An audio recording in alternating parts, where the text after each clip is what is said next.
Boa tarde, gente. Meu nome é Guaciane, eu sou da Radiologia do quarto semestre. O meu grupo vai falar sobre as bases patológicas do fígado e da via biliar. Eu vou estar compartilhando a tela agora com vocês.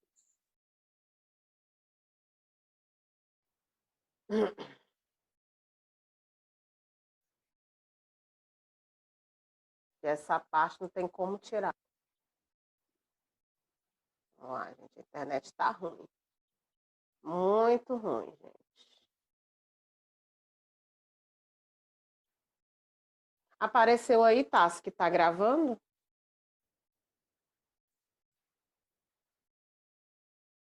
Tassi,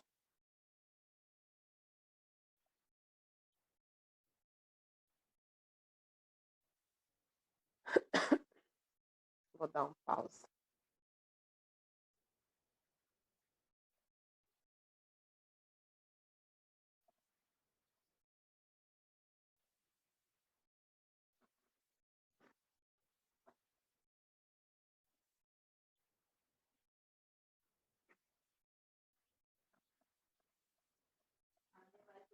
Lá. Vou desligar o meu vídeo, porque não tem que aparecer que eu estou parecendo uma bruxa, e vamos lá. Bom, gente, localizados, a via biliar e o fígado ficam localizados na região superior direita do abdômen. O fígado e a vesícula biliar são dois órgãos ligados entre si através de ductos chamados vias biliares, canais que desembocam no primeiro segmento do intestino delgado, o duodeno. Ainda que o fígado e a vesícula biliar compartilhem algumas funções, esses órgãos são muito diferentes.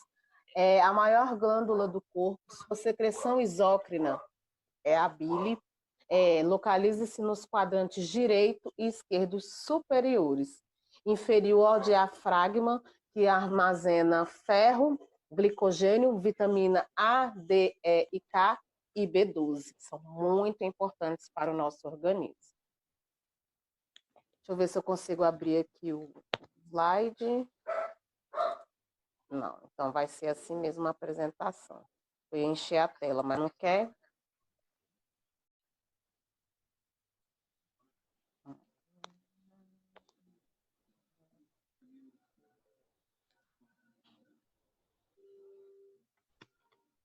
Bom, sobre as faces do Pronto. meu amigo Tássio vai falar. Pode falar, Tássio. Bom, a gente vai falar um pouco sobre o fígado, o, o tecido que constitui esse órgão. Esse órgão ele é constituído pelos hepatócitos, né? Os hepatócitos são um parênquima do fígado, capazes de sintetizar proteínas usadas tanto para exportação como para sua própria manutenção.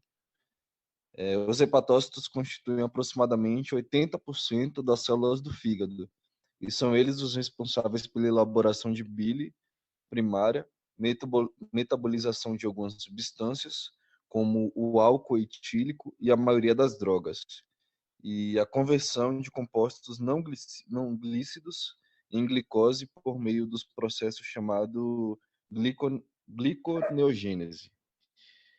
O fígado ele se divide anatomicamente em lobos. A gente observa na face diafragmática, na figura à esquerda do slide, a gente observa a parte maior, né?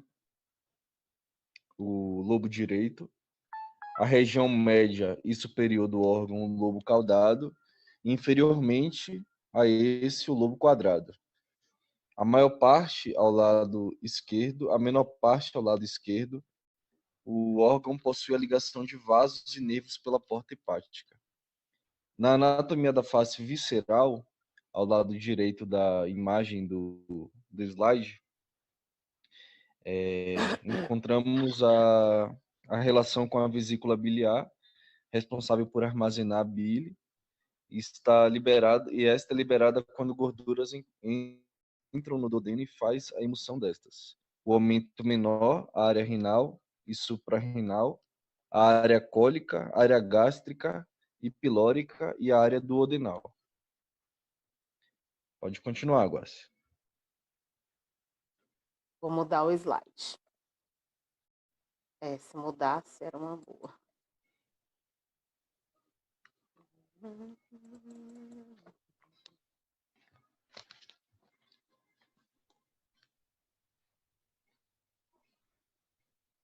Não quer mudar o slide, tá?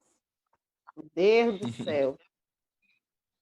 Tá se riscando tudo aqui, que negócio esquisito. Tu tá mexendo aí? Não. Oxi.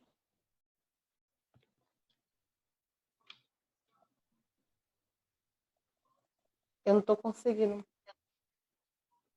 mudar o slide. Muda, desgrama. Espera aí, vou dar um pause na gravação. Ai, Senhor da glória.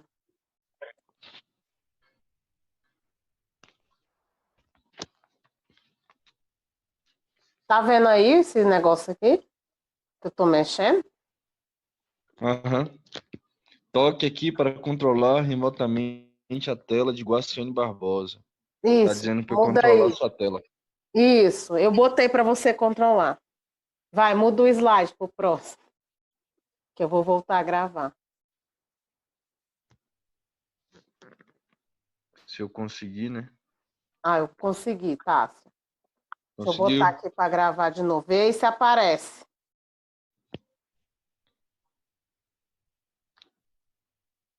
Vê aí se apareceu gravando. Agora mudou de slide. Foi pro próximo. Isso. Mas apareceu aí Essa gravando. parte é do Jefferson. Tá gravando. Ótimo. Então vamos passar para o próximo. Gente, as vias biliares, o nosso amigo Jefferson vai falar. Bom, vamos partir para as patologias do fígado. Eu fiquei com a parte das hepatites e eu vou começar agora. Bom, hepatite viral. A hepatite viral aguda ela é uma inflamação do fígado provocada por infecção dos 5 vírus da hepatite, disponível em sua forma gratuita no SUS. Para os outros tipos de hepatite, não há vacina ainda e o tratamento é indicado pelo médico. Em relação à prevenção sobre a hepatite C, a prevenção dela, ainda não existe vacina para hepatite C. A prevenção pode ser feita evitando o contato com sangue contaminado, sexo sem camisinha e o compartilhamento de objetos perfuro-cortantes. E o tratamento é medicamentoso. E há cura em 95% assim, dos casos, tá bom? Vamos falar um pouquinho agora sobre a hepatite D. Bom, o vírus da hepatite D, também chamado de vírus delta, é um pequeno vírus contendo RNA circular. O VHD, que significa vírus da hepatite D, causa infecção quando há coinfecção com o vírus da hepatite B, ou seja, se a pessoa já tem a hepatite B e aí ele se junta com o vírus da hepatite B, esse da hepatite C. Hepatite D, gente. Indivíduos normais ou superinfecção em portadores crônicos da hepatite B. 3 genotipos já foram clonados e sequenciados. A infecção apresenta distribuição mundial, sendo a região ocidental da Amazônia brasileira considerada a área de alta endemicidade. Estima-se que 18 milhões de pessoas encontram infectadas pelo vírus entre os 350 milhões de portadores crônicos da hepatite B no mundo. As vias de transmissão da hepatite D e os fatores de riscos mostram similares aos da infecção de hepatite B. O diagnóstico se faz pela identificação imunohistológica do IgDA no fígado e pelo encontro das frações IgM e IgE anti-HD no soro, ou seja, através de exame de sangue ou de biópsia, gente, do fígado. No soro por radioimunoensaio ou ELISA. O curso clínico da infecção pelo vírus da hepatite D mostra-se variável. os pacientes podem apresentar formas fulminantes de hepatite. As formas crônicas associam os achados histopatológicos graves do fígado, com curso rápido e progressivo, evoluindo para a cirrose, insuficiência hepática e morte. Então, se não cuidar, morre. O interferon alfa constitui a única opção terapêutica, com um alto efeito benéfico no tratamento da hepatite. O transplante hepático encontra-se como indicação nos casos terminais de cirrose. A profilaxia indireta da infecção pelo vírus da hepatite D tornou-se possível com o advento da vacina contra o vírus da hepatite B, que é o que protege também contra essa hepatite. Gente, se vacinando contra a hepatite B, de certa forma você se imuniza. Bom, vamos falar um pouquinho sobre hepatite. Só um minutinho, gente. Hepatite E, né? Eu não estou conseguindo enxergar direito. Sobre hepatite E. Hepatite E, né, Tássio? Isso.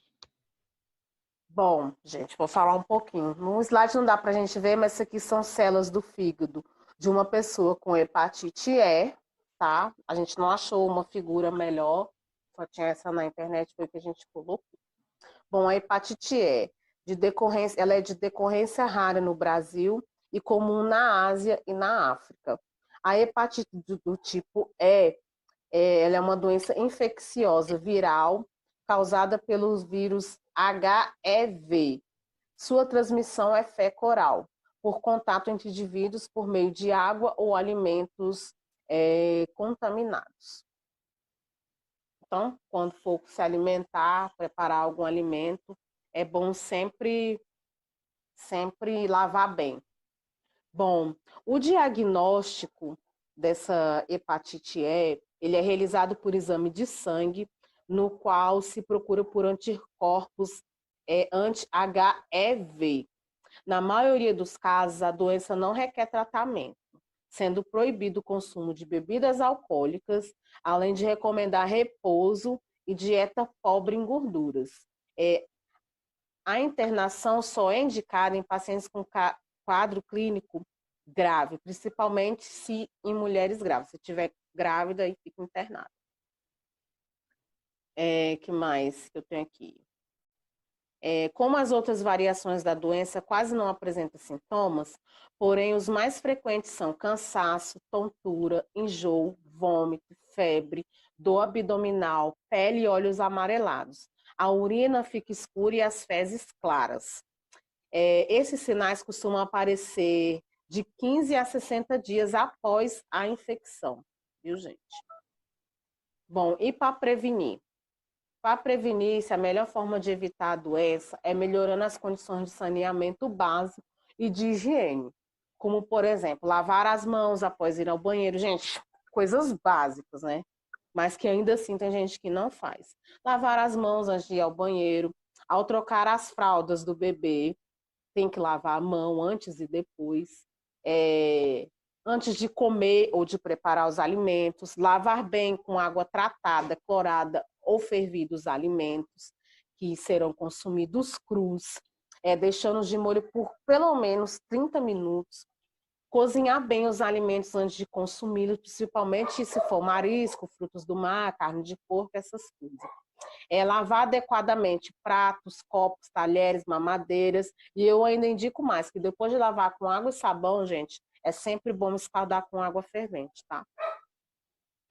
Não tomar banho ou brincar perto de valões, riachos, chafariz, onde tem gente que tem enchente, aquelas enxurradas, cai dentro, não pode, porque você corre risco de se contaminar. Esgoto a céu aberto também, evitar de não pisar.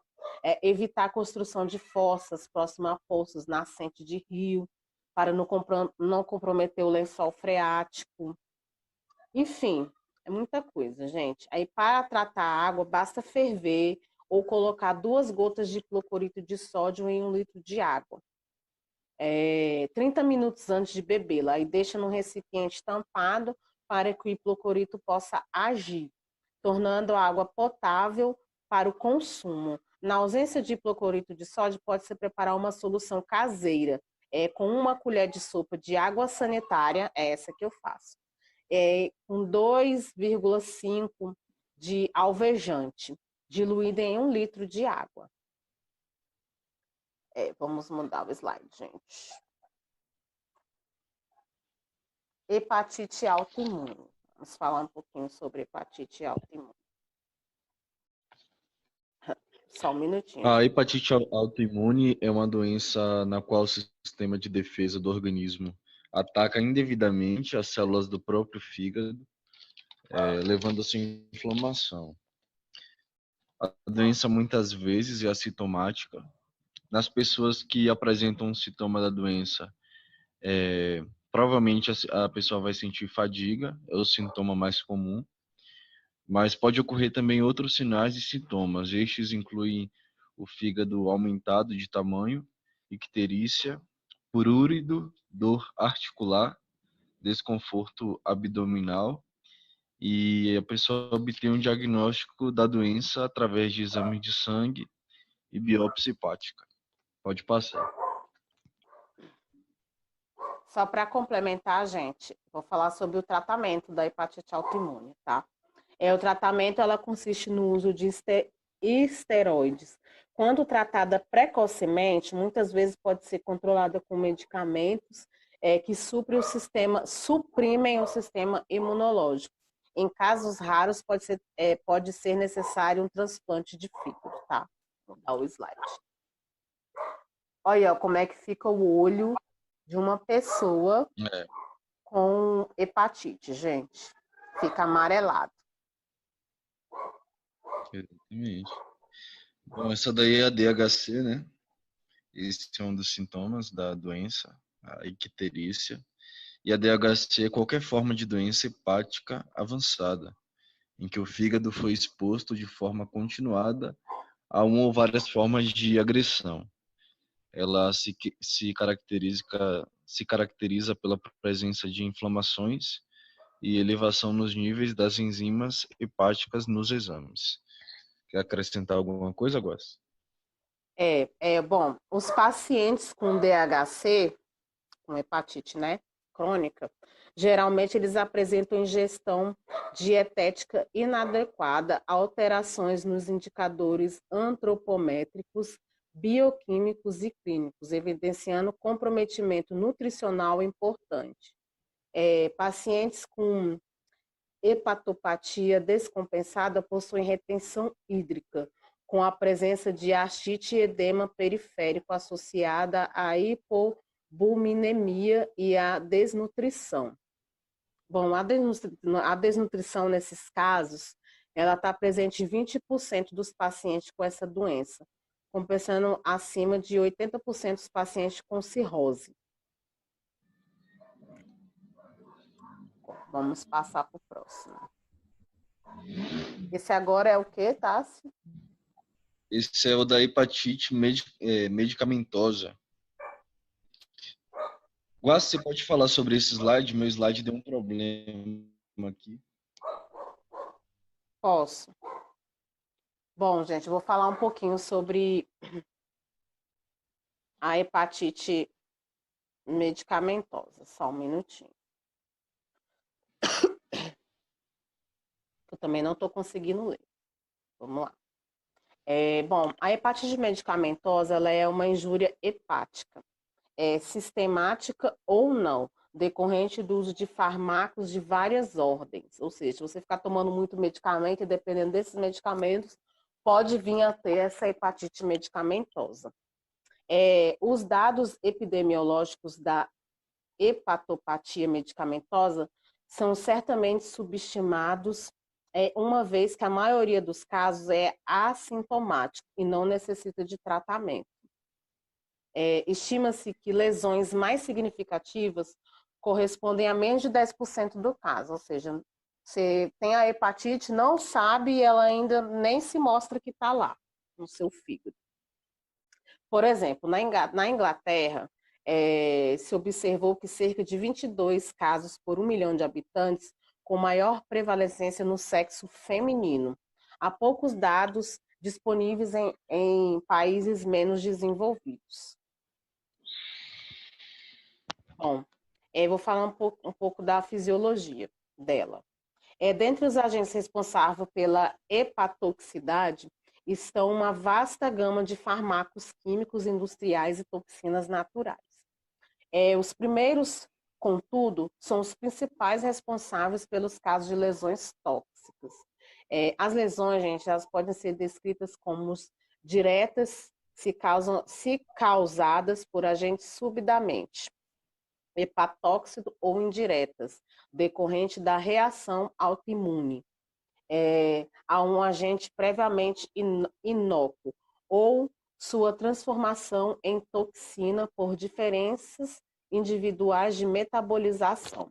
As primeiras, portanto, são descritas como dose dependente, previsíveis, enquanto as segundas têm ocorrência inesperada. Embora sejam majoritariamente causadoras de lesões hepatocelulares, as toxinas podem acometer virtualmente qualquer estrutura do fígado, como as vias biliares e o sistema intrahepático. Bom, vou falar um pouquinho sobre os fármacos e os locais das lesões.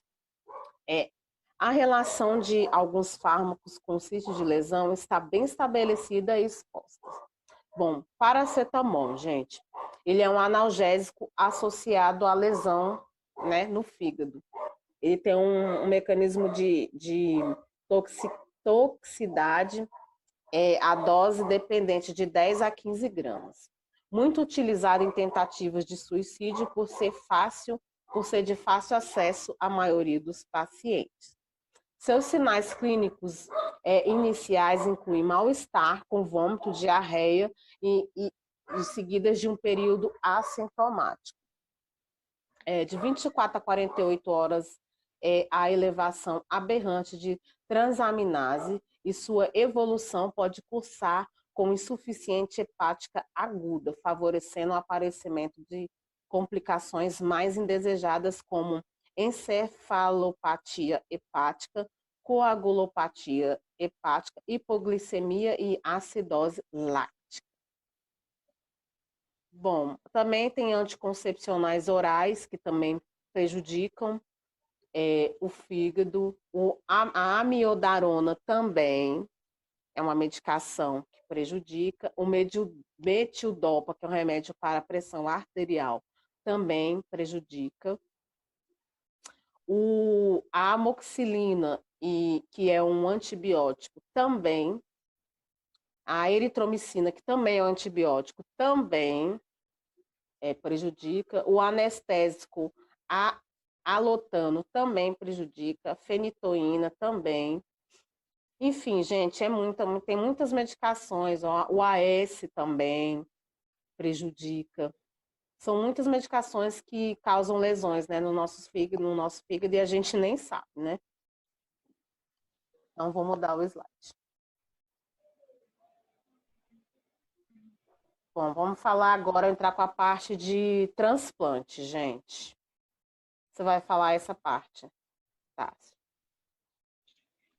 Então, sobre Transplante. a rejeição pós-transplante de fígado. Um dos principais problemas após o transplante é a rejeição, seja do fígado ou de qualquer outro órgão. O paciente ele passa por essa fase de adaptação, onde a rejeição ela é comum e é até esperada em qualquer cirurgia pós-transplante. O sistema imunológico ele protege o organismo de infecções e de tudo que ele for estranho.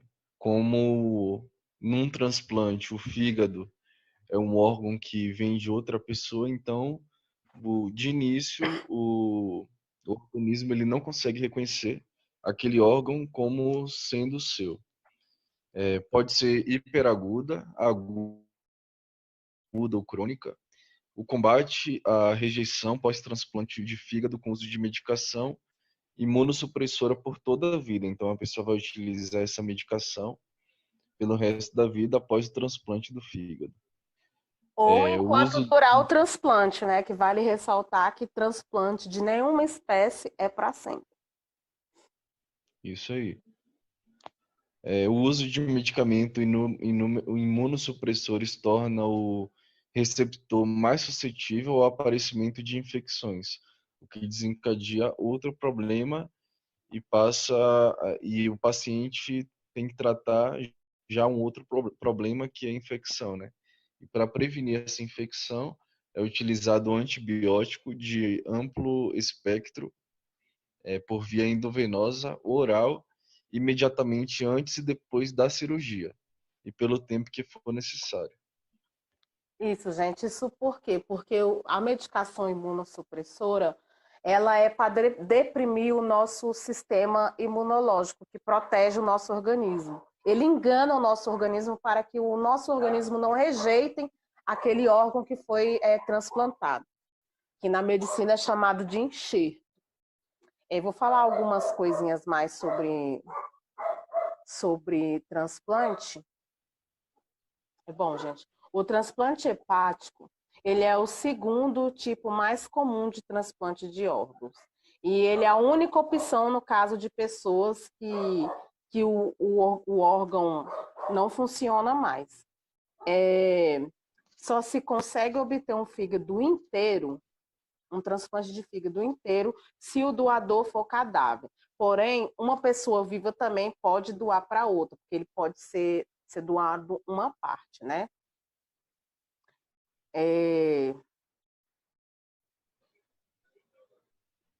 O primeiro transplante de fígado, ele foi feito em 1963 e foi feito pela equipe cirúrgica liderada pelo médico Thomas Stars em Denver, Estados Unidos. Bom, as indicações e contraindicações de transplante, vamos falar primeiro quando ele é indicado. O transplante ele é indicado para qualquer condição crônica ou aguda que resulte na disfunção hepática irreversível, ou seja, que não tem como reverter com medicação, ou seja lá qualquer que for o tratamento. E a contraindicação, pessoas com câncer em estágio final, câncer que já se espalhou pelos outros órgãos, esses não podem transplantar, não podem, né, fazer o transplante. Pessoas que são alcoólatras, que abusam, né, do álcool, do uso de álcool, de droga, também não podem fazer o transplante. Pessoas que tenham infecções sépticas, ou seja, que estejam com infecção generalizada ou algum tipo de infecção no corpo também não pode, porque com o uso do medicamento, do imunossupressor, essa infecção, além de não sarar, ela vai se alastrar e vai fazer causar a perda do órgão, podendo causar até a morte da pessoa, do paciente. Pessoas com idade avançada também não. Pessoas que tenham doença de coração também não, porque não aguenta a cirurgia, né? De pulmão. Bom, a maioria dos transplantes são feitos em doentes crônicos que levam a uma fibrose irreversível do fígado ou que tem cirrose hepática. Que tem cirrose também, gente. Bom, o transplante entre vivos, a cirurgia leva mais ou menos entre 10 a 12 horas, porque até da hepatectomia, que é a retirada do fígado doente, que é a retirada do fígado da pessoa que está doente, e da parte do fígado do doador vivo, que é o fígado sadio, e a colocação no lugar do fígado doente no paciente que está doente. Então, leva de 10 a 12 horas a cirurgia de transplante entre doadores vivos. No transplante entre que o doador é cadáver e o receptor vivo, é apenas uma cirurgia, que é a cirurgia de retirada do cadáver e coloca no receptor, no caso, o doador, o receptor vivo. Que essa cirurgia leva de 6 a 8 horas. Mas se ocorrer alguma intercorrência, o que é raro, pode vir a chegar de 10 a 12 horas. Bom, o doador ideal, gente. O doador ideal para um transplante Ele é considerado um doador ideal quando ele é jovem e está em morte encefálica, que sofreu um trauma crânioencefálico irrecuperável e que tenha sido atendido imediatamente após o acidente. Ou seja, ele sofreu um acidente de carro, seja lá o que for, e ele já foi atendido logo em seguida e que não tenha tido parada cardíaca, gente. Porque se ele tiver tido parada cardíaca, não tem como ele ser doador de órgãos. Isso serve para qualquer tipo de transplante, não só para o de fígado, tá, gente? E também o doador não pode ter tido nenhuma doença hepática e nem cardíaca. E o doador não ideal, que eu já falei aqui, né? São aqueles acima de 50, 55 anos de idade, que têm hipertensão como doença de base, e aqueles pacientes que ficaram muito tempo entubados na UTI, né, tiveram morte encefálica, mas ficaram com tempo muito prolongado na UTI, esses não servem para ser doador de órgãos, tá, gente? Bom, em relação aos candidatos a transplante, atualmente no Brasil, gente, existe cerca de 8 mil candidatos de transplante de fígado, estão na fila. 90% de candidatos adultos ao transplante hepático são por causa da cirrose. Essa é a doença mais comum, o problema mais comum que leva a pessoa a ficar numa fila de transplante. Desses 90%, metade tem cirrose porque foi infectado pelo vírus da hepatite C. Nos outros, a causa da cirrose pode ser o vírus da hepatite B, o uso abusivo de álcool, hepatite autoimune, cirrose biliar primária, colangite esclerosante e cirrose biliar secundária. Bom, gente, essas doenças, as minhas colegas Manu e Andresa, elas vão falar nos próximos slides, tá? Bom, a mortalidade na fila de espera, ela é grande.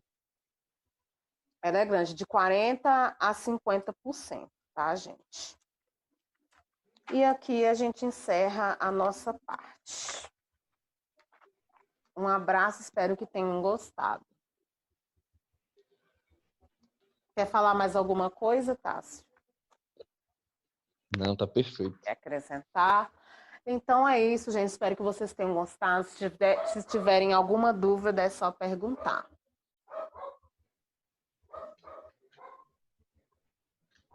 Parou aí, Tássio, de gravar? Ainda não. E agora? Parou, né? Fibrose. Fibrose hepática existe o excessivo acúmulo de tecido conectivo no fígado. Este tecido representa a cicatrização em resposta à lesão celular hepática crônica e repetida. É uma formação anormal desse tecido. Isso ocorre porque o fígado tenta reparar e substituir as células lesionadas. Quando o fígado é lesionado, somente uma vez, ele se recupera mais fácil, porque é somente uma vez e aí as células elas conseguem se multiplicar e ter o reparo melhor. Mas quando essa lesão é repetida e contínua, as células hepáticas tentam corrigir a lesão e acabam formando tecido fibroso, que substitui as células hepáticas. O tecido fibroso atrapalha muitas das vezes o fluxo sanguíneo, que pode causar hipertensão portal. Se a lesão persistir, a regeneração deixa de ser possível e as células mortas são substituídas por esse tecido fibroso. Muitas das vezes, a fibrose hepática não causa sintomas. Os sintomas podem resultar de doenças causadas pela fibrose, ou depois que a fibrose progride para uma cirrose, de complicação da hipertensão portal. Porque a fibrose ela resulta em outras doenças. Então, os sintomas que aparecer da fibrose é quando ela já resulta, quando ela já causa outras doenças, como a icterícia, a cirrose, a hipertensão portal. Isso tudo é um resultado desse processo de fibrose do fígado, que quando ele se ele é substituído pelo tecido fibroso. Bom, icterícia. O que é a icterícia? A icterícia, ela é definida pela coloração amarelada da pele e da esclera do rosto e do freio da língua. Essa coloração se deve ao aumento da bilirrubina no organismo, que é devido à diminuição ou à interrupção da excreção da bile por obstrução do fluxo através da árvore biliar, intra ou extra-hepática. Essa obstrução pode ser dada de várias formas. Pode ser dada por um cálculo biliar, pode ser dado por um tumor, pode ser dado por uma alteração anatômica também, pode ter alguns casos ocorrendo isso. Mas o que é essa bilirrubina? Como é que ocorre essa bilirrubina? A bilirrubina, ela é um produto que se dá das hemácias. As hemácias é destruída pelo processo chamado de hemólise. A hemoglobina é metabolizada pelos macrófagos e forma a bilirrubina, que é levada através do sangue para o fígado. E ali ela vai para as vias biliares, ela vai para a vesícula biliar. De lá ela passa para o duodeno, que é no intestino. Ela sofre ação de bactéria, de algumas bactérias. E lógico que ela é excretada ou pelas fezes ou pela urina também. Um dos grandes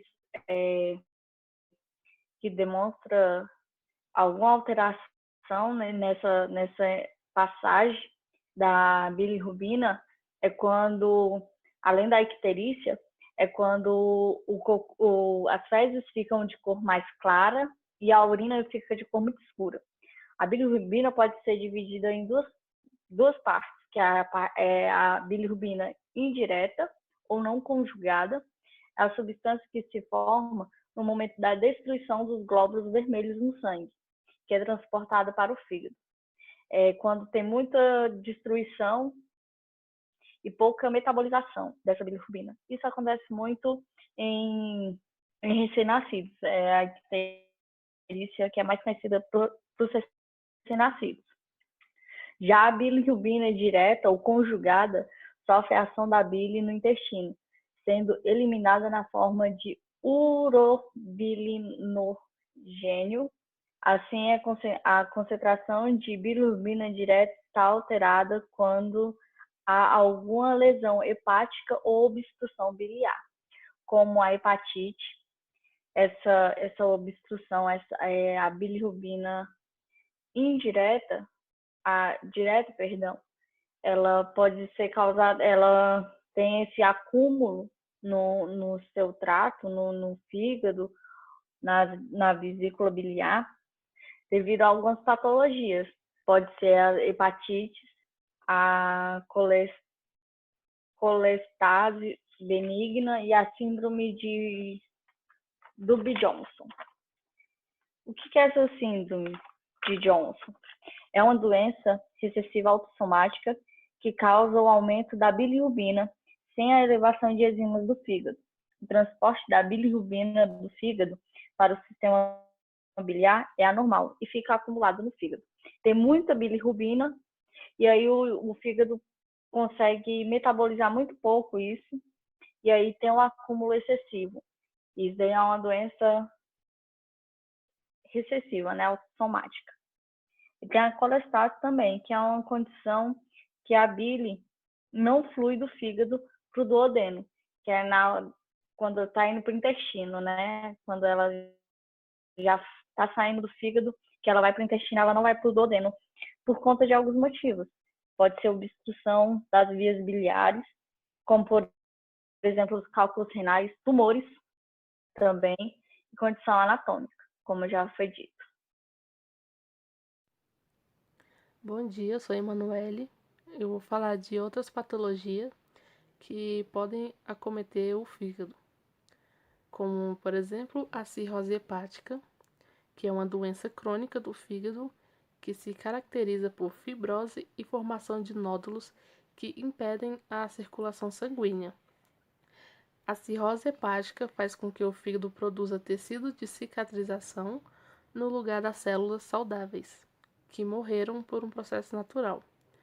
Com isso, o fígado não consegue desempenhar suas funções, como a produção de bile, manutenção dos níveis normais de açúcar no sangue, produção de proteína, metabolizar o álcool, o colesterol e os medicamentos.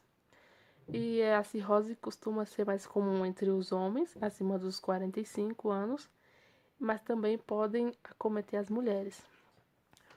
O consumo abusivo de álcool é a principal causa da cirrose, mas outros fatores podem acometer a cirrose, como a hepatite B e C, pelo uso de determinados medicamentos e pela hepatite autoimune.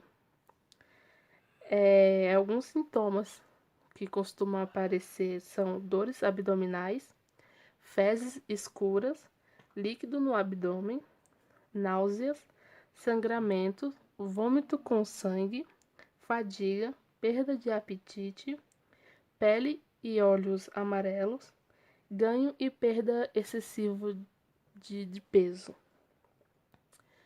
E agora eu vou falar sobre outra patologia, que é a esteatose hepática, ou o fígado gordo, como é popularmente conhecido, que é um distúrbio que acomete o fígado pelo acúmulo de gordura no interior das células, que são os hepatócitos, e também é conhecida como infiltração gordurosa. O aumento dessa gordura dentro dos hepatócitos pode causar inflamações, que podem evoluir e causar uma cirrose hepática, ou até mesmo câncer. O fígado sofre certas alterações, como a sua coloração, que passa a ser amarelada em vez de marrom, e o seu tamanho, que costuma aumentar. A esteatose é classificada em alcoólicas, que é provocada pelo consumo excessivo de álcool, e a não alcoólicas, que é provocada por fatores como a diabetes, obesidade, sedentarismo, má nutrição e entre outros fatores. Essa patologia geralmente não apresenta sintomas e quando vem a aparecer algum consiste em fadiga, perda de peso e dor abdominal. O tratamento dela consiste em reduzir os riscos, como a obesidade, fazendo dieta e praticando exercício. E geralmente essa doença ela é benigna, mas em minoria ela pode evoluir para uma cirrose. Também tem a colangite biliar primária, que antes era conhecida como cirrose biliar primária. É uma doença hepática autoimune, caracterizada pela destruição progressiva dos ductos biliares intrahepáticos, que se dá pelo acúmulo de bile, podendo levar à cirrose. A CBP, conhecida, afeta principalmente as mulheres entre os 40 a 59 anos e costuma ser assintomática. E o seu diagnóstico só é realizado tardiamente, pois não aparece muitos sintomas. E quando é diagnosticado, ela já pode estar ocorrendo uma cirrose, pode vir desenvolver uma cirrose. Os sintomas mais comuns são fadiga, prurido, que é a coceira, icterícia, que é o amarelão, e outro sintoma é o xantoma, que é o depósito de gordura sobre a pele, independente do grau da patologia. Alguns sintomas consistem em cansaço, coceira na pele, secura dos olhos e boca, dor muscular e nas articulações, inchaço dos pés e tornozelos, pele e olhos amarelos, que é a icterícia, e a diarreia, com muco gorduroso. Existem algumas formas de tratamento, que é o uso de fármacos, mas para um ótimo resultado, assim, que possa vir realmente que possa realmente apresentar um resultado muito bom, é o transplante hepático. É isso.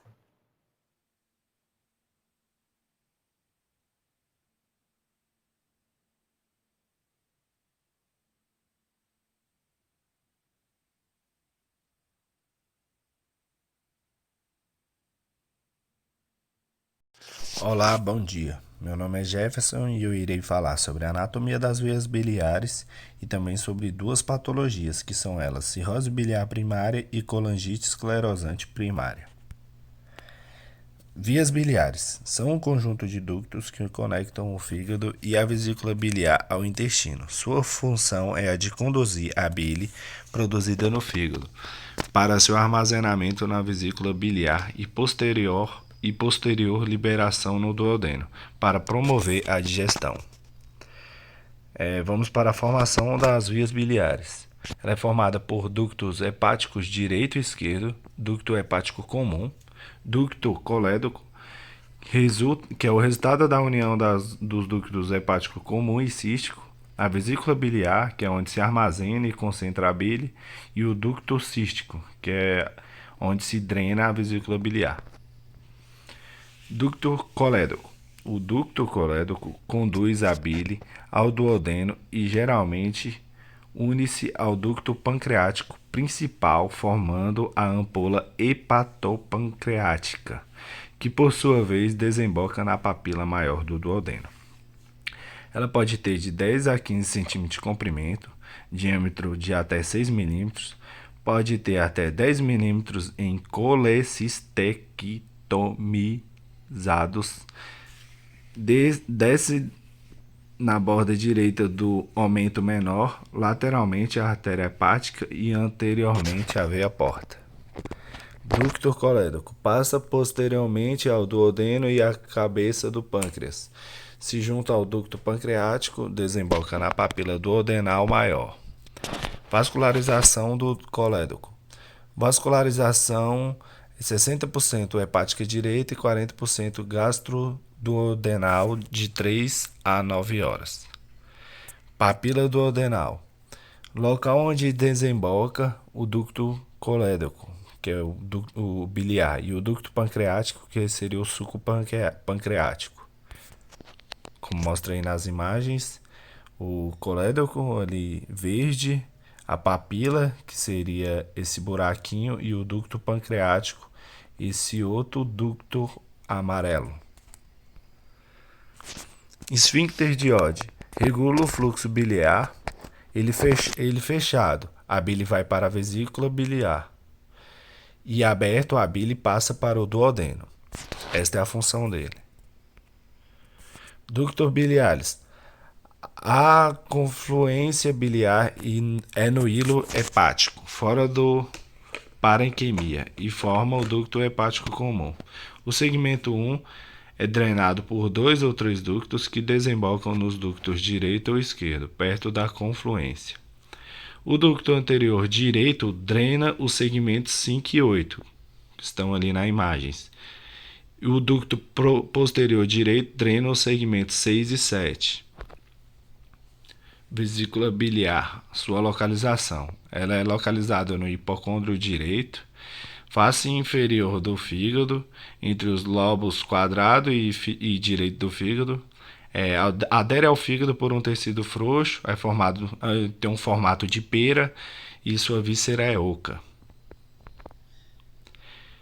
O tamanho, de 6 a 10 cm de comprimento, até 6 cm de diâmetro, volume de 30 a 50 ml, e suas partes são divididas em fundo, corpo e colo. Ducto cístico. Conecta a vesícula ao ducto hepático comum.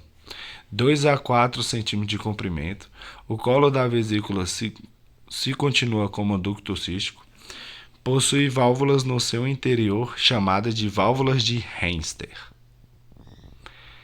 A injeção, essas são as variações do ducto cístico. A injeção pode se angular 75%, para 20%, espiral 5%. A injeção é encontrada em posição supraduodenal em 80% e pode ser retroduodenal ou retropancreática. Vascularização da vesícula biliar. Artéria. É a artéria cística, frequentemente ramo da artéria hepática direita. Se divide em ramos ao entrar na vesícula. Venosa. As veias da vesícula drenam para a veia porta direita e por dentro do fígado, para a veia hepática média. A linfática. drena ultimamente para os linfonodos celíacos, linfonodo cístico junto à artéria cística, linfonodo cístico drena para os linfonodos hepáticos e linfonodos hepáticos drenam para o tronco celíaco. Aqui uma imagem com a representação da artéria hepática direita, a cística e o duodeno cístico. Variações da artéria cística. A, que é a mais comum ali na imagem, mostra de A até o H. A B é a artéria cística dupla, uma vindo da hepática própria. C, origem da hepática própria e cursando anterior à via biliar. D, origem da hepática direita e cursando anterior à via biliar. E, origem da hepática esquerda e cursando anterior à via biliar. F, origem da gastroduodenal. G, origem do tronco celíaco. E H, origem de uma hepática direita acessória. Trígono hepatocístico. Seria esse triângulo que está representado na imagem. O trígono de Callot. Ele é composto por face inferior do fígado, ducto cístico, ducto hepático comum. O seu conteúdo: artéria cística, artéria hepática direita e o linfonodo cístico. Inervação da vesícula. O simpático é o plexo celíaco, o parasimpático, nervo vago.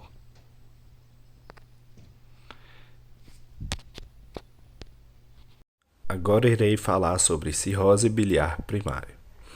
Descrita inicialmente por Hudson e Gunn em 1851 e Hanaut em 1876, a cirrose biliar primária, CBP, é uma doença de causa ainda de pouco esclarecimento, provavelmente por lesão autoimune, caracterizada por colestase. Colestase é o acúmulo de bile, crônica do fígado e destruição dos ductos biliares interlobulares e septais, até o desenvolvimento de cirrose e suas complicações. A doença afeta tipicamente mulheres de meia idade, com uma média de 40 a 59 anos em 90% dos seus casos, e de 10 mulheres para cada homem, e costuma cursar com a presença do anticorpo antimitocôndria. Nas últimas décadas, no entanto, observou-se tendência a uma melhor evolução da doença, provavelmente pelo diagnóstico mais precoce e a disponibilidade de tratamentos. Epidemiologia.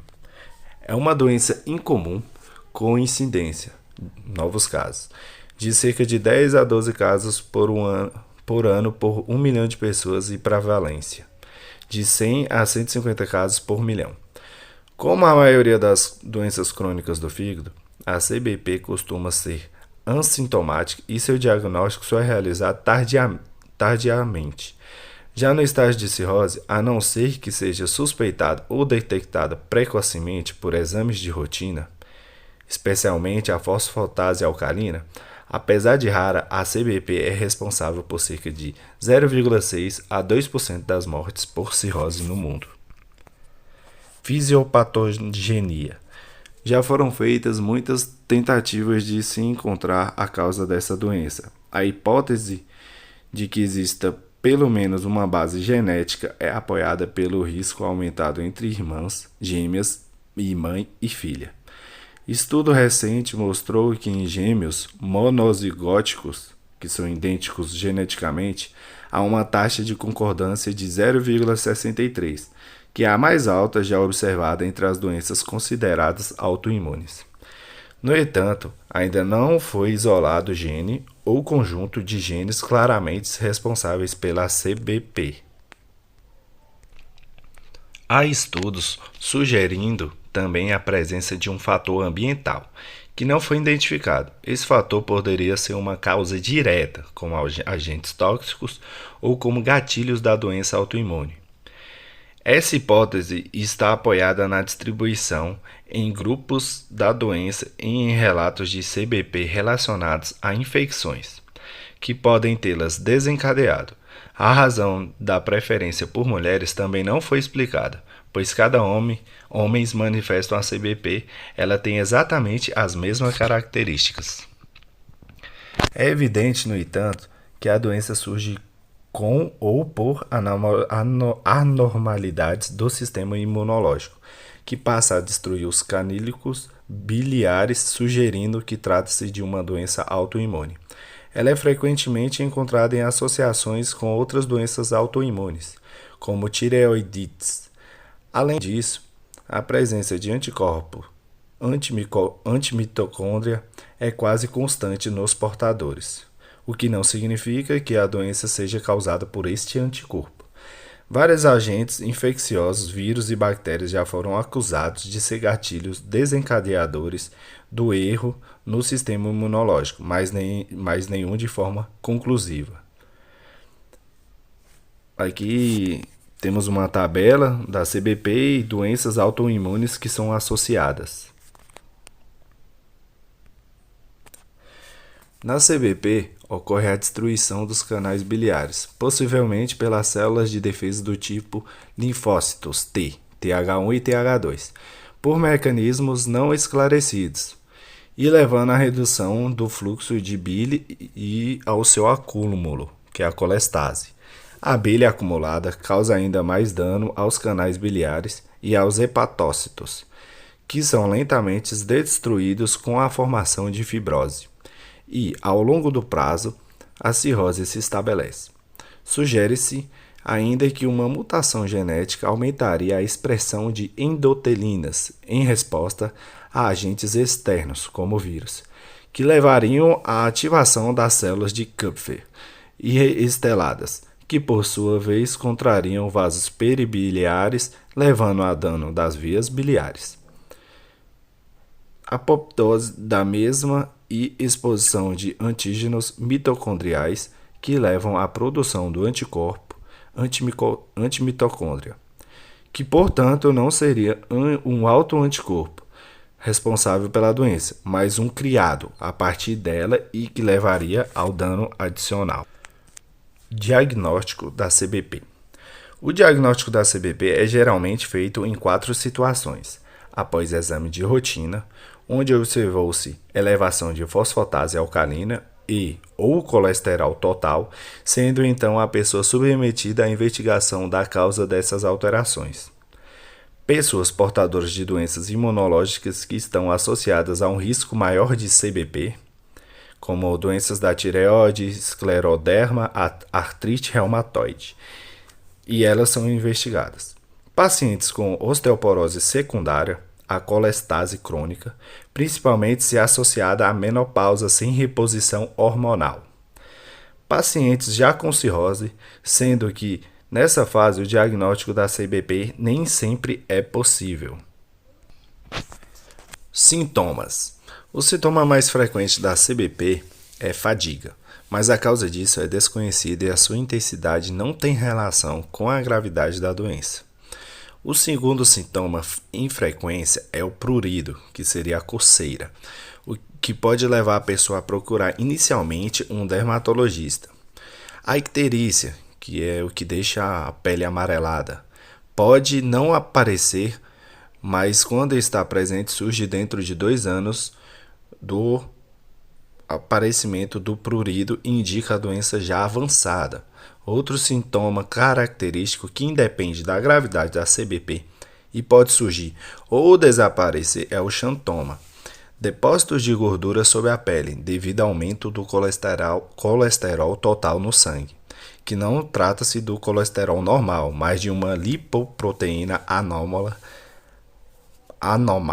produzida em pacientes com colestase e que não está associada ao aumento do risco cardiovascular. A fosfatase alcalina está aumentada em quase todos os casos. Como é produzida não só nas vias biliares, o seu aumento isolado, sem aumento concomitante da gama-glutamil transferase, pode ser devido a lesões em outros órgãos, como os ossos. A eletroferese eletroforese da fosfatase alcalina permite detectar qual das isoenzimas estão aumentada e direcionar a investigação se não houver sinais de doenças hepáticas. Tipicamente, as traminases, AST e ALT, podem estar normais ou pouco elevadas. Aqui temos uma imagem de uma biópsia hepática mostrando o denso infiltrado inflamatório com agregado linfóide, que seria a seta vermelha. O ducto biliar intertubular com ruptura focal, na seta azul, e adjacente a granuloma epiteloide, na seta verde. A única lesão diagnosticada da cirrose biliar primária no estudo histológico da biópsia hepática é a destruição dos ductos biliares septais ou intertubulares, com a formação de granulomas, mas esse achado dificilmente é encontrado em biópsias por agulha. Pelo tamanho limitado da amostra, as alterações normalmente encontradas são divididas em 4 estágios. O primeiro estágio, ou portal, é caracterizado em lesões dos pequenos ductos biliares por inflamação de células mononucleares. O estágio 2 é caracterizado por maior destruição biliar, proliferação dos ductos biliares, necrose e progressão da inflamação das áreas portais para o paraquimia hepático. Estágio 3, com fibrose se estendendo dos tratos portais. Estágio 4, ou septal, definido pela presença de nódulos regenerativos delimitados por fibrose. Apenas o estágio 1 seria mais característico da CBP, pois os demais podem ser observados em outras doenças hepáticas crônicas, com exames laboratoriais tão específicos. É até discutível o papel da biópsia no diagnóstico da CBP, mesmo em relação ao estágio da doença.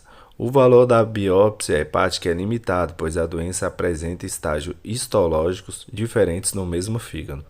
Abaixo uma tabela com diagnóstico diferencial. A história natural. Até hoje, a história natural da CBP não está bem estabelecida, mas está clara a tendência à evolução com cirrose e suas complicações. Um estudo mostrou que a sobrevida média de pacientes assintomáticos era de 16 anos após o diagnóstico e de 8 anos para sintomáticos, mas isso antes de existir o tratamento com ácido ursodeoxicólico. Abaixo uma tabela das complicações da CBP, que ela pode causar. Não há nenhum método confiável para estimar o tempo de vida de um portador de CBP. Observou-se que portadores de uma cirrose micronodular, que é a cirrose com nódulos pequenos, evoluem mais rapidamente do que os com cirrose macronodular. Dentre todas as características possíveis para essa estimativa, o valor de bilirrubina total é o mais importante. A bilirrubina pode permanecer normal por vários anos e depois permanecer pouco aumentado por mais alguns. Quando começar a surgir falência do fígado, o nível de bilirrubina sobe muito, especialmente nos últimos 2 anos de vida, tornando essa mudança um bom método para encaminhar o paciente ao centro de transplante hepático. Tratamento. Sintomas. A causa do prurido ainda é incerta, pois não está diretamente relacionada ao nível sanguíneo de bilirrubina. Mesmo assim, o uso de um quelante de sais biliares, a colestiramina, em uma dose de até 12 gramas por dia, é a primeira escolha no tratamento, quando não há resposta. É possível o uso de rifampicina, iniciando-se com 150 mg por dia. Outros tratamentos, menos utilizados pelo perfil de complicações ou baixa eficácia, incluem a naltrexona e a sertralina. Xantomas múltiplos podem levar à dor por infiltração dos nervos, podendo ser tratada com plasmaferese, que é a filtração do sangue. Os olhos secos melhoram com colírios que simulam a lágrima. Fenômenos de Raynaud podem ser tratados com bloqueadores de canais. Prevenção. Osteoporose e osteopenia podem ser em parte prevenidos pela suplementação de vitamina D e cálcio. Além de banhos de sol mínimos, o uso de hormônios em mulheres menopausadas pode ajudar, mas a dose deve ser mínima, pois o estrogênio pode piorar a colestase e a lesão hepática. O risco de sangramento por varizes de esôfago pode ser reduzido com o rastreamento prévio de varizes e a profilaxia com drogas, propanolol e nadolol, ou ligadura elástica de varizes, ou ambos. Atualmente, a prevenção para profilaxia primária, apenas com medicamento, e a secundária com associação com a ligadura elástica, como a hipercolesterolemia é causada por lipoproteína anômala, que não está associada a risco cardiovascular, não está claramente indicado o tratamento com drogas hipolipemiantes. Tratamento medicamentoso. O ácido ursodeoxicólico, UDCA, é um variante de sais biliares que tem a característica de ser mais hidrofílico, ou seja, mais solúvel em água, que a maioria dos sais biliares normalmente presentes na bile. Quando administrado em doses terapêuticas de 13 a 15 mg por dia, passa a constituir cerca de 40% do pool de ácidos biliares na bile, que torna-se menos detergente e tóxica. Além disso, parece ter efeito mudando aspectos de imunidade nos hepatócitos e canais biliares, estimulando a secreção hepatobiliar. E tem uma ação anti-apoptótica de mecanismos ainda não adequadamente esclarecido. A melhora significativa, tanto laboratorial quanto a biópsia hepática, na maioria dos pacientes, que provavelmente terão progressão mais lenta da doença. Os estudos realizados sobre benefício do UDCA a longo prazo na CBP, no entanto, são conflitantes em relação à redução na progressão da doença, óbito ou necessidade de transplante. Acredita-se que o tratamento seja especialmente eficaz na fase pré-cirrótica, quando os benefícios em termos de progressão da doença são mais acentuados. O metotrexate, numa dose de 15 mg por semana, mostrou melhora laboratorial e histológica, mas não tem nenhuma evidência de melhorar o curso da doença. A colchicina também foi testada, mostrando melhora em sintomas e exames laboratoriais, mas sem afetar a histologia ou melhorar a evolução da doença. Apesar de ser uma doença muito provavelmente autoimune, a imunossupressão com o uso de corticosteroides ou azatioprina aparentemente não está associada à melhora no prognóstico e tende a apresentar complicações como piora para osteoporose. Transplante hepático. O transplante hepático é a melhor opção para portadores de CBP em estágio avançado. A probabilidade de sobreviver ao primeiro ano é de 90% a 95%, em grandes centros de 70% a 80% em 5 anos.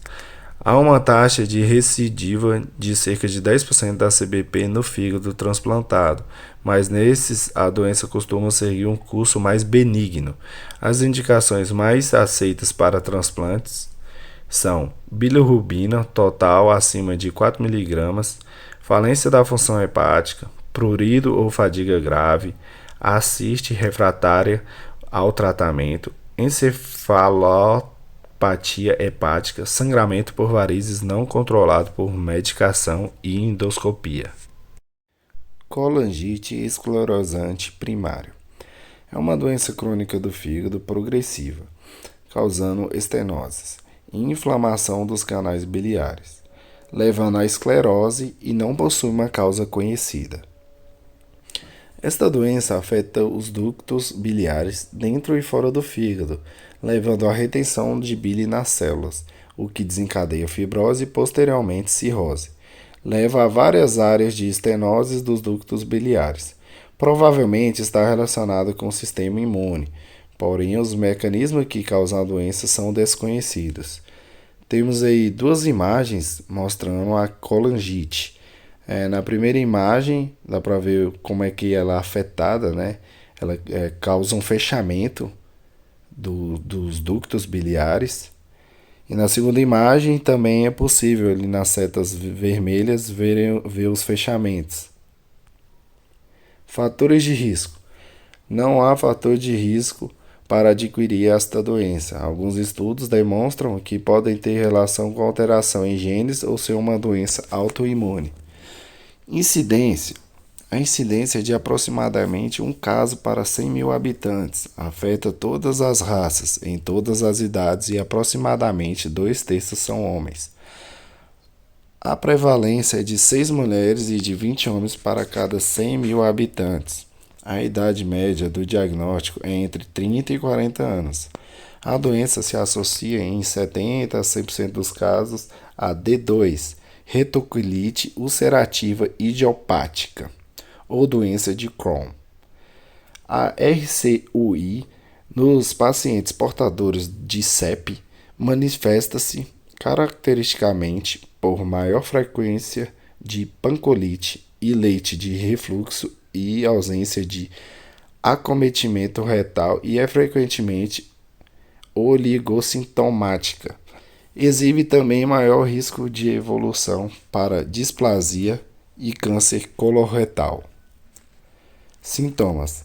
Atualmente, o diagnóstico em pacientes assintomáticos tem aumentado, sendo até 50% dos casos, devido à alteração de exames laboratoriais de rotina. Nos pacientes sintomáticos, os sintomas muitas vezes são flutuantes, com períodos de melhora e piora, dentre os quais se destacam a fraqueza, o prurido, icterícia e a dor abdominal. Outros sintomas são a perda de peso, colangite aguda e hepatomegalia. Em uma doença mais avançada, pode apresentar ascite e outros sinais de cirrose, como hemorragia digestiva alta e encefalopatia. Nos casos de infecções dos canais biliares, pode apresentar icterícia, febre, calafrios e dor abdominal. São frequentes os pacientes com colangite esclerosante apresentar osteoporose. As doenças inflamatórias intestinais, como a retocolite ulcerativa e a doença de Crohn, podem estar associadas. Aproximadamente 5% dos pacientes com doença inflamatória intestinal possuem colangite esclerosante. Porém, dos pacientes com colangite esclerosante, a maioria, 73%, possui a doença inflamatória intestinal, causando sintomas como dor abdominal, febre e diarreia. Outras doenças que podem estar associadas são pancreatite, doença celíaca, diabetes, anemia hemolítica, tireoidite, lúpus, polimiocite, entre outras. Aqui na tabela 1, mostra a frequência das manifestações clínicas da colangite esclerosante primária. Diagnóstico. O diagnóstico de CEP deve ser aventado em todo paciente com colestase intrahepática, principalmente naqueles que apresentam colangite aguda de repetição, D2 e ausência de anticorpo antimitocôndria. As principais causas de colestase que devem fazer parte do diagnóstico diferencial estão descritas na tabela 2 e uma proposição de algoritmo. Aí na tabela 2, a classificação das doenças colestáticas intrahepáticas.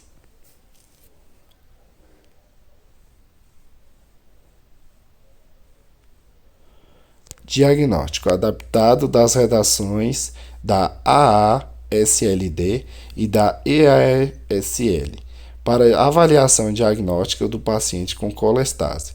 E ela está resumida na figura 1. Essa é uma tabela do algoritmo para o diagnóstico de colestase.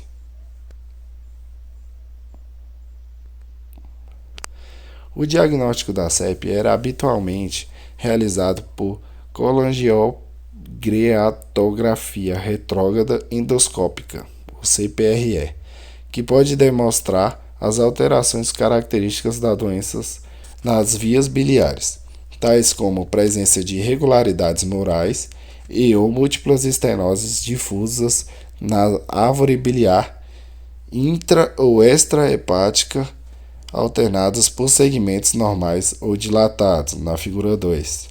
Aí na figura 2, os aspectos colangiográficos da colangite esclerosante primária, a CPRE, irregularidades murais associadas à estenose e saculações da árvore biliar intra ou extrahepática.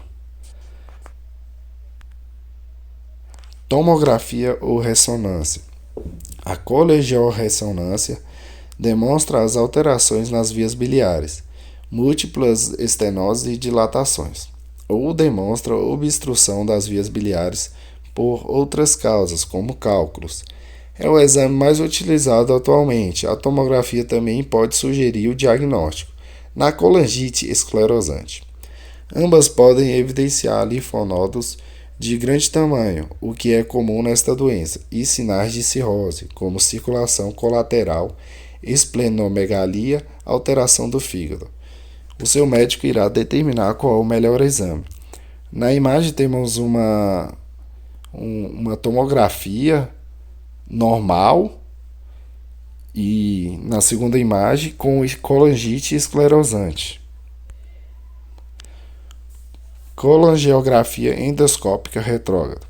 Este exame consiste em injetar contraste no interior das vias biliares, através de uma endoscopia, e visualizar se há obstrução ou estenose através de fluoroscopia, ou seja, um raio-x.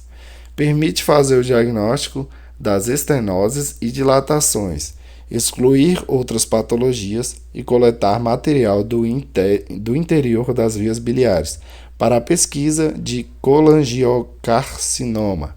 Para o diagnóstico da colangite esclerosante, este exame tem sido substituído pela colangiorressonância. Aí uma imagem normal e uma imagem que o colangite esclerosante. A análise histopatológica do tecido hepático é realizada para o estadiamento da doença e para a exclusão de outras enfermidades hepáticas. Os achados histológicos são frequentemente específicos, encontrando-se desde graus variáveis de hepatite periportal associada à fibrose ductular e ductopenia até cirrose de padrão biliar. Na figura 3, os aspectos histológicos da colangite esclerosante primária. Colangite destrutiva associada à pericolangite. Tratamento. Não existe um tratamento específico satisfatório para o CEP.